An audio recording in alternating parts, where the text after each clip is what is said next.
so it's pretty much the same stuff today as seen in the last videos. A little bit overcast, so it's a bit cooler today to work.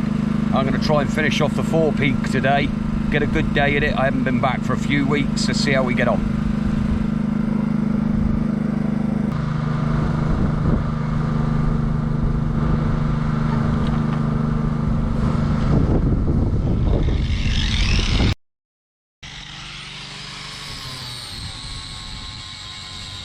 As you can see from the video, it's real tough going at times. There's a sand-infused paint on the top deck, a grit paint. I'm not sure, but it certainly is difficult to get off, especially when it's a few layers thick. I just have to persevere with the grinder, and I go through a couple of discs, you know, every hour, trying to penetrate the sand in particular.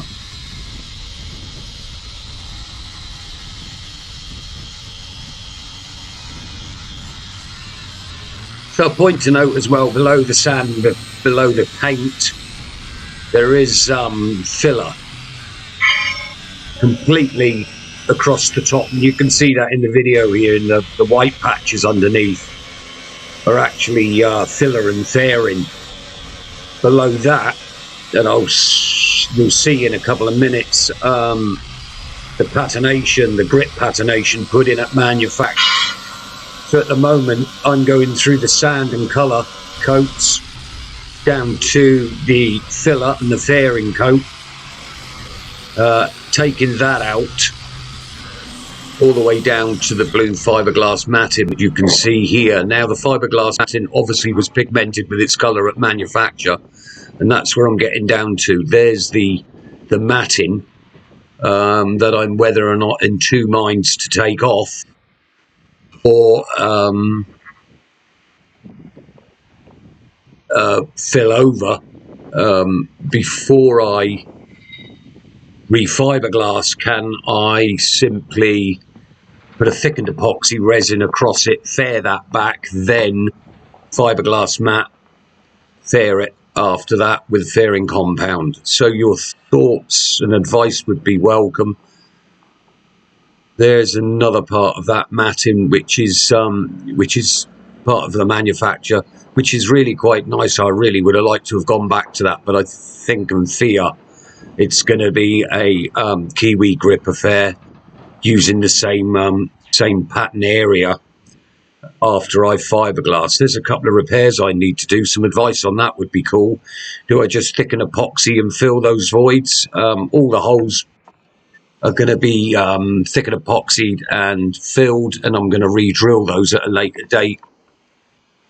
Along with the gunnels there, look, where the woods come off, taking the wood off the top, all the screw holes are going to get filled with thicker epoxy as well.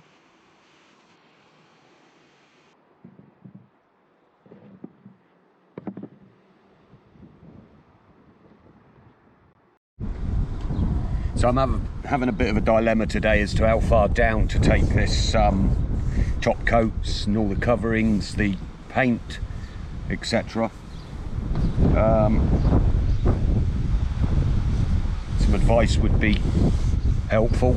I've got a shipwright coming sometime next week to give me some advice. I'm going to record that just to see how far down I do have to go.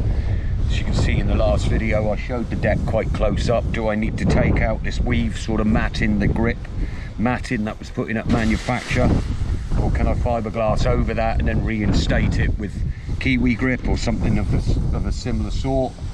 And whether or not I go up the sides of the coach roof on the cabin top. The cabin top seems quite cool, quite good, quite firm, but on the compound curves around the edges, and I'll show you what I mean. We've got a lot of degradation, a lot of holes and cracks in the curved area, but the flat surfaces all look fine. Do I just need to key them up over the old paint? And do I need to fiberglass the roof? Is the question I ask. Can I resin fill them and then fair it? Save me a whole bunch of time, or do I have to take the grinder on the whole of the coach roof as well, get that back to the fiberglass and remat it?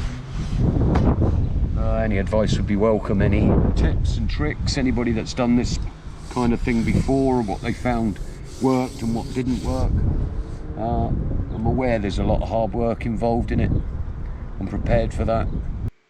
So there it is, folks. Sorry for the short one. Please leave a comment, like and subscribe. See you next time.